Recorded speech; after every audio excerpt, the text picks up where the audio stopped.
माननीय सभापति महोदय, मैं माननीय वित्त मंत्री जी का ध्यान देश के विभिन्न भागों में सूखे और बाढ़ से उत्पन्न हुई स्थिति की ओर आकर्षित करना चाहता हूं। माननीय सदस्य महोदय को इस बात की जानकारी है कि मैंने अपने एक प्रश्न के द्वारा कृषि मंत्री जी से बाढ़ के कारण देश में बेघर हुए लोगों के बारे में जानकारी मांगी थी, लेकिन इस बारे में अभी कोई विवरण सदन के समक्ष प्रस्तुत नहीं किया गया है। माननीय कृषि मंत्री जी ने पिछले सत्र में इसी प्रश्न के उत्तर में कहा था कि आवश्यक जानकारी सदन के सामने रख दी जाएगी। क्या मंत्री महोदय यह बताने का कष्ट करेंगे कि यह जानकारी अभी तक सदन में क्यों नहीं रखी गई है?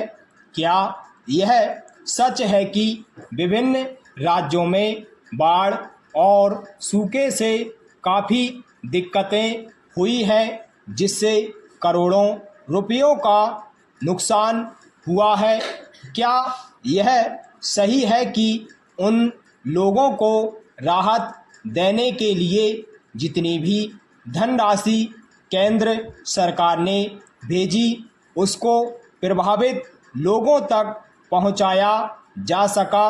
क्या यह सच नहीं है कि अनेक समाज सेवी संस्थाओं ने कुछ ही समय बाद बाढ़ग्रस्त लोगों को बाहर निकालने का काम शुरू कर दिया था? वित्त मंत्री महोदय ने कहा कि केंद्र सरकार से पर्याप्त धनराशि व खाद्य सामग्री समय के भीतर पहुंचाई गई है, इसमें कोई शक नहीं है। माननीय सदस्यों ने जो बातें कही हैं, उन्हें ध्यान में रखकर यह कहना भी सही है कि लोगों को काफ़ी कठिनाइयों का सामना करना पड़ रहा है। इसमें कोई संदेह नहीं है कि लोगों ने बहुत हिम्मत और साहस के साथ इस कठिनाई का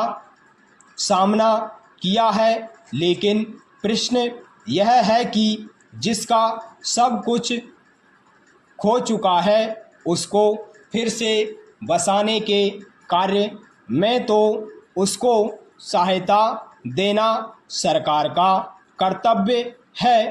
प्रधानमंत्री जी ने बहुत स्पष्ट शब्दों में कह दिया था कि तुरंत राहत कार्य शुरू किया जाना चाहिए।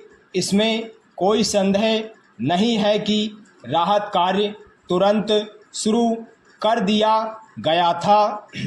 कई माननीय सदस्यों ने भी इस बात को स्वीकार किया है। बाढ़ग्रस्त इलाकों को देखने के लिए माननीय प्रधानमंत्री जी के साथ गृह मंत्री, वित्त मंत्री, रेल मंत्री तथा अनेक संसद सदस्य भी गए थे। मैं इस सदन का ध्यान इस बात की ओर आकर्षित करना चाहता हूं कि भारत जैसे बड़े देश में बाढ़ से पूरी तरह मुक्त होना संभव नहीं है।